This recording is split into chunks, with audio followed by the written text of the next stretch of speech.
বেশি ছিল, পরে বাজার 200-300 কম, পরে আবার 200-300 কম মানে। হ্যাঁ। আসসালামু আলাইকুম প্রিয় দর্শক, কেমন আছেন? আশা করছি সবাই ভালো আছেন। দর্শক, বাংলাদেশের বৃহত্তম পাইকারি মার্কেট ঢাকা শ্যামবাজার আজকে ইতিমধ্যে অবস্থান করছি। ঢাকা শ্যামবাজারে কিন্তু পেঁয়াজ, রসুন, আলুর দামটা কেমন যাচ্ছে অথবা আদার দামটা আজকের বাজারে কেমন যাচ্ছে, ইতিমধ্যে কিন্তু আড়তদার কাকা আছে, কাকার সাথে কথা বলে জানিয়ে দিব আজকের বাজার দর।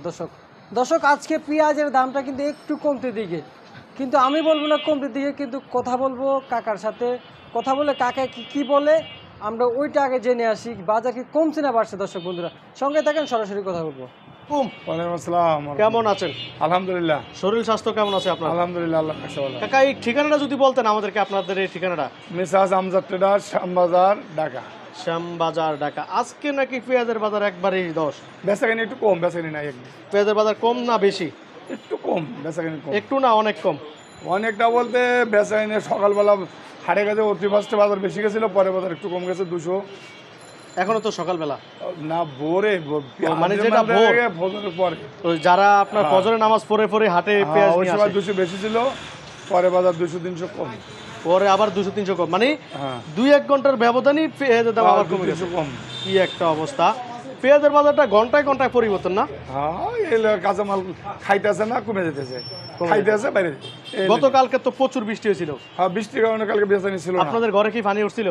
না না না, আমাদের সামনে কোনো পানি পড়ে না। মাশাআল্লাহ। আর ধানমন্ডির পুরো ডুবে হ্যাঁ, গেছে। ওদিক দিয়ে পানি পড়ছে। আমার বুক পরিমাণ পানি হয়েছে জানেন, আমি তো ভিডিও করছিলাম। যারা আমার রিলস ভিডিওগুলো দেখেন না, এখনই দেখে আসতে পারেন। কাকা এই জন্য এই দেশি পেঁয়াজ আজকের বাজারে কত করে দিয়েছিলেন? আজকের বাজারে সকালে গেছি বেচছিলাম 105 টাকায়, এখন 100 টাকা চাইতেছি। সকালে 105, এখনো সকাল, এখন 100। এখন 100 চাইতেছি। ঘন্টায় ঘন্টায় কমছে পেঁয়াজের দাম। দর্শক ভিডিওটা আজকের হচ্ছে ঘন্টায় ঘন্টায় পরিবর্তন পেঁয়াজের একটু দাম। কম। আচ্ছা কাকা, ওই যে এলসি পেঁয়াজ দেখতে পাচ্ছি, এলসি কত করে চলছিল? এলজি বেচলাম 93 টাকা। হ্যাঁ 93। 93 টাকা। এগুলা কত করে ছিলেন? এই এলসি এটাও 93-94। এটাও 93-94 টাকা। এই পেঁয়াজগুলো কোন জায়গায় কাকা? এটা ফরিদপুরের একটু লাল টিটা। লাল বিটা, ওই যে বড় সাইজের যে পেঁয়াজ বলে এটা আর কি। এটা বেচলাম 95। 95 টাকা। সব মিলিয়ে পেঁয়াজের দামটা কি আরো কমতে পারে সামনে? আরো হ্যাঁ, সামনে 2-1 দিনের মধ্যে 2-4-5 টাকা কমতে পারে। আরো কমবে। যাক, খুশি হইলাম শুনে।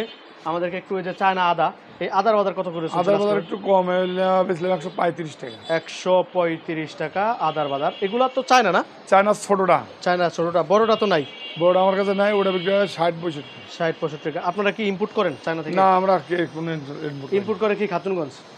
ইম্পোর্ট শ্যামবাজারের কিছু ইম্পোর্টার আছে, বাইরে ওর লোক আছে। ও আচ্ছা আচ্ছা, যারা বেশি মানে বড় বড় মনে করেন যে জাহাজ নিয়ে আইলো। হ্যাঁ। আচ্ছা আচ্ছা, ঠিক আছে। আর সামনে কি আদার দামটা আরো কমতে পারে? এটা বাড়বে না, এরকম কিছু না, কমার সম্ভাবনা বেশি। এখন তো আর গরুর মাংস নাই। না, গরুর মাংস ছাড়া কোনোদিন মানুষ ভাত খায় না, মানে অন্যান্য তরকারির লোকে কি দেয়? সবই খায়। বোয়াল মাছের লোকে সব দেয়। মাছেই আদা চলে, আদা সব মশলা। কি একটা অবস্থা দেখেন। কাকা এই যে রসুন কত করে দিলেন কাকা? এই যে রসুন বেচলাম এটা 55, 56, 57। মাশাআল্লাহ, রসুনটা একটু ভালো আছে। এটা হোয়াইট আরেকটা আছে না, ওটা কত করে দিয়েছিল কাকা? হোয়াইটটা আমার কাছে নাই, ওটা মনে হয় 60-এর উপরে। কাকা এই রসুন তো আপনারা কোরবানের আগে 200-র উপরে ছিল। 180 টাকা ছিল, পরে কোরবানির পরে শেষে রয়েছিল 145-50। দেখছেন অন্যান্য জায়গায়, অথচ আমি 220 টাকা এই চায়না রসুনের ভিডিও করছিলাম কাকা, বিশ্বাস করবেন না। হ্যাঁ আছে। কিন্তু আপনাদের এই শ্যামবাজার যদি আমরা বলি, বাংলাদেশের মানে দ্বিতীয়, মানে পেঁয়াজ রসুন আদার জন্য 1 নম্বরে। 1 নম্বর না দ্বিতীয়? না, খাতুনগঞ্জ তো 1 নম্বর। না, খাতুনগঞ্জ 2 নম্বর। বাংলাদেশ, তার মানে শ্যামবাজার 1 নম্বর। ঢাকা বাংলাদেশের রাজধানী, এই ঢাকায়। ঢাকায় কাকা দেশিটা কত করে দিয়েছিলেন? দেশি ওটা 75 টাকা। চায়না ইন্ডিয়ানটার তো অবস্থা একবারেই এটা খারাপ। দেশি ফরিদপুর। এটা ফরিদপুর 165। মানে ইন্ডিয়ান বস্তা একা? না, ইন্ডিয়ান নাই। আচ্ছা, সব মিলিয়ে রসুনের দাম কি আর একটু কমতে পারে? না, রসুনের বাজার কমবে না, কমবে না, এরকমই থাকবে। 2-4টা বাড়তে পারে, কমবে না। আচ্ছা, এইবার আমাদেরকে বলেন যে পেঁয়াজে কমিশন কয় টাকা নেন? পেঁয়াজ আমরা পাইকারের কাছ থেকে নিয়ে এলে 40 পয়সা, ব্যাপারীর কাছ থেকে 1 টাকা। 1 টাকা। আর রসুনে কয় টাকা নেন? রসুনে 1.5 টাকা। 1.5 টাকা। আদায়? আদাও 1.5 টাকা। আদাও 1.5 টাকা। আলু তো নাই? না। আলু বিক্রি করেন মাঝে মাঝে? না, আলু বিক্রি করি না। আলু বিক্রি করেন না? না। দর্শক, আলুর দামটা যদি আপনাদেরকে বলি, গত 2-3 দিন আগে দাম যেমন ছিল এমনই আছে, 1 সপ্তাহ পর্যন্ত একই দাম আছে। কাকা আপনি ভালো থাকবেন।